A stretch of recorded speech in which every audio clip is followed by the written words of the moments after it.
عن عائشۃ ان بعض ازواج النبی صلی اللہ علیہ وسلم قلنا للنبی صلی اللہ علیہ وسلم اینا اسرع بک لحوقا۔ حضرت سیدہ عائشہ صدیقہ رضی اللہ تعالی عنہا آپ فرماتی ہیں کہ حضور اکرم صلی اللہ علیہ وسلم کی ازواج مطہرات میں سے بعض ازواج نے حضور اکرم صلی اللہ علیہ وسلم پر یہ سوال کیا، عرض کیا کہ یا رسول اللہ صلی اللہ علیہ وسلم، ہم میں سے کون سی آپ کی بیوی ہے جو بہت جلد آپ سے ملے گی، یعنی بعد از وفات، یعنی جب حضور اکرم صلی اللہ علیہ وسلم کا وصال ہو جائے گا تو اس کے بعد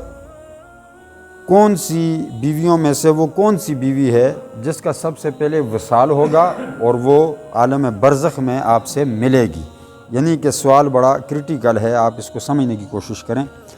کہ سوال ہو رہا ہے حضور اکرم صلی اللہ علیہ وسلم سے، اور سوال کرنے والی حضور کی ازواج ہیں، بیویاں ہیں۔ اب حضور نے یہ جواب نہیں دیا کہ مجھے کیا پتہ ہے یا میں تو نہیں جانتا، یہ جواب نہ دیا۔ حضور نے فرمایا قال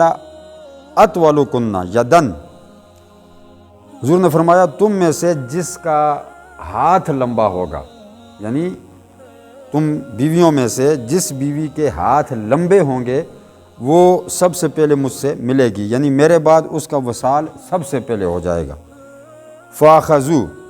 قصبۃ یزرعونھا،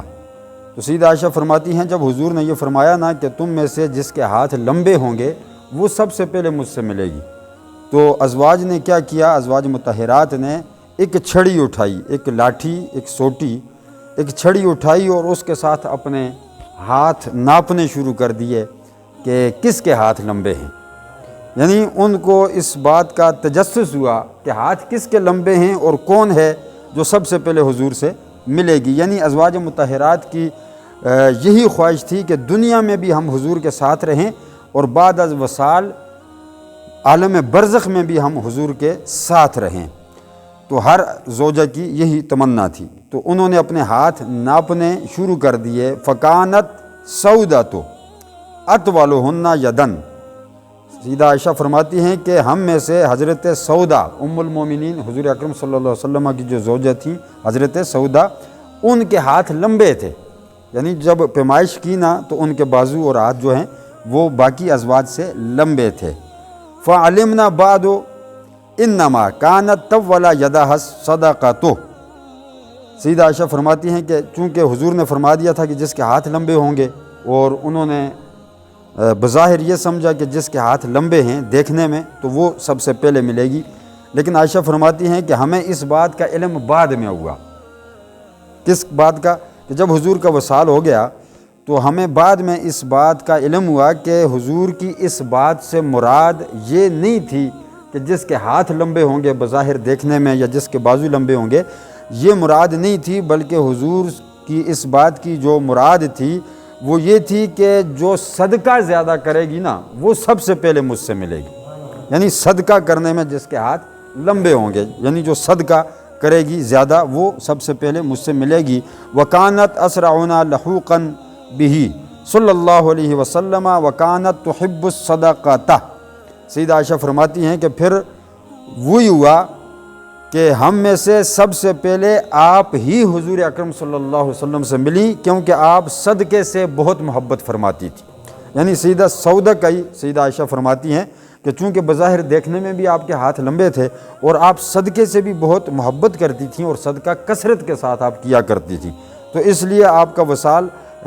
بعد میں جلدی ہو گیا، یعنی آپ ہی حضور اکرم صلی اللہ علیہ وسلم سے پہلے جا کر ملی عالم برزخ میں۔ لیکن اس روایت میں تھوڑا سا اختلاف ہے، باقی علماء کا، امام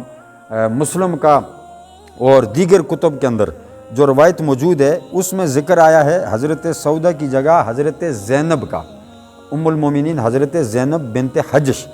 رضی اللہ تعالی عنہا، آپ کا ذکر آیا ہے کہ آپ کے ہاتھ باقی ازواج سے لمبے تھے، چونکہ آپ دستکاری کا کام کیا کرتی تھی، دستکاری کا کام کرتی تھیں، اور جو آپ کی آمدن ہوتی تھی نا تو اس میں سے آپ کثرت سے صدقہ کیا کرتی تھیں۔ یعنی علماء فرماتے ہیں، بعض علماء نے اختلاف کیا، کسی نے سودا کا کہا، کسی نے حضرت زینب کا کہا، یعنی جو بھی زوجہ ہو، یہ مقصد نہیں ہے کہ زوجہ کون سی تھی، جو بھی ہو، مطلب یہ ہے کہ جو صدقہ کرنے والی ہوگی نا وہ سب سے پہلے حضور اکرم صلی اللہ علیہ وسلم سے ملے گی۔ اور حضرت سودا کا انتقال 54 ہجری میں سیدنا امیر معاویہ رضی اللہ تعالی عنہ کے عہد امارت میں ہوا، یعنی حضور کے وصال کے 54 سال بعد۔ اور حضرت زینب کا وصال جو ہے وہ 20 ہجری کو سیدنا عمر فاروق رضی اللہ تعالی عنہ کے دور خلافت میں ہوا، یعنی کہ جو باقی روایات ہیں نا وہ سیدہ زینب کی طرف اشارہ کرتی ہیں کہ زینب حضور سے پہلے ملی اور آپ ہی کے ہاتھ لمبے تھے اور آپ صدقہ بھی زیادہ کیا کرتی تھیں۔ مقصد یہ ہے کہ صدقہ کرنے کی فضیلت کیا ہے، جو صدقہ کرنے کی فضیلت ہے وہ اس قدر زیادہ ہے کہ ازواج میں سے جو سب سے زیادہ صدقہ کرتی تھی وہ سب سے پہلے حضور اکرم صلی اللہ علیہ وسلم سے ملی۔ خاص بات جو ہے وہ یہ ہے کہ جب سوال ہوا تو حضور نے انکار نہیں کیا کہ میں نہیں جانتا، مجھے کیا پتہ ہے، یہ تو اللہ ہی جانتا ہے نا، حضور نے بتا دیا کہ جس کے ہاتھ لمبے ہوں گے وہ سب سے پہلے مجھ سے ملے گی، یعنی یہ حضور کا علم ہے جو اللہ نے حضور کو عطا فرمایا ہے۔ اب اس علم کا انکار کوئی نہیں کر سکتا۔ اب اس کو علم غیب کہیں تب بھی ٹھیک ہے، اس کو علم عطائی کہیں تب بھی یہ ٹھیک ہے۔ یہ وہ علم ہے جو اللہ نے صرف حضور کو عطا فرمایا ہے، باقی کسی کو نہیں ہے۔ میں یہ اس بات کا دعویٰ نہیں کر سکتا، آپ نہیں کر سکتے، کوئی اور عالم دین اس بات کا دعویٰ نہیں کر سکتا، لیکن یہ وہ علم ہے جو حضور کے ساتھ خاص ہے، جو اللہ نے حضور ہی کو عطا فرمایا۔ اب لوگوں نے اپنے اپنے مسلک نکال کے اس کو نام دے دیے، کسی نے علم غیب کہہ دیا، کسی نے علم عطائی کہہ دیا، کچھ بھی کہیں بات پھر وہیں آ کر رکتی ہے کہ جو علم اللہ نے حضور کو عطا فرما دیا وہ کسی کو بھی نہیں عطا فرمایا۔ بہرحال اللہ ہمیں بھی صدقہ کرنے کی توفیق عطا فرمائے۔ نفلی صدقہ، یہ ایک مسئلہ بھی سن لیں۔ نفلی جو صدقہ ہوتا ہے نا، دو طرح کے صدقے ہیں، ایک صدقہ فرائض میں سے ہے، ایک واجبی صدقہ ہے، نفلی صدقہ ہے۔ تو نفلی صدقہ علماء فرماتے ہیں کہ پوشیدہ کیا جائے،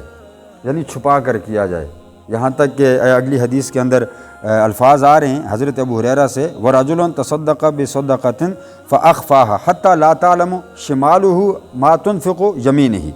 کہ نفلی صدقہ جب آپ خفیہ کریں گے نا، چھپا کے کریں گے، اتنا خفیہ کریں گے کہ آپ کے بائیں ہاتھ کو پتہ نہیں چلے گا کہ دائیں ہاتھ نے کیا دیا ہے، تو اللہ فرماتا ہے کہ یہ تمہارے لیے بہتر ہے،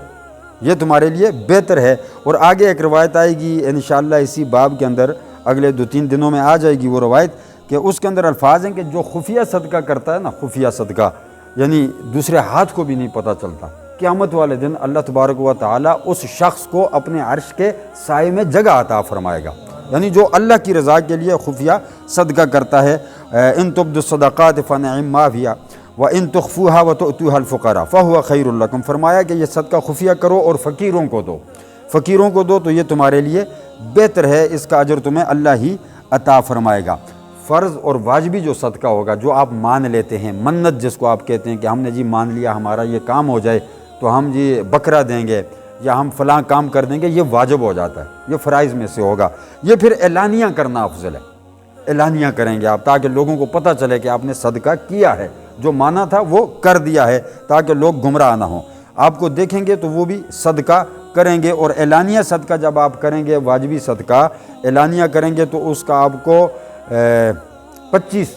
گنا زیادہ ثواب اللہ عطا فرمائے گا۔ اعلانیہ صدقہ آپ کریں گے،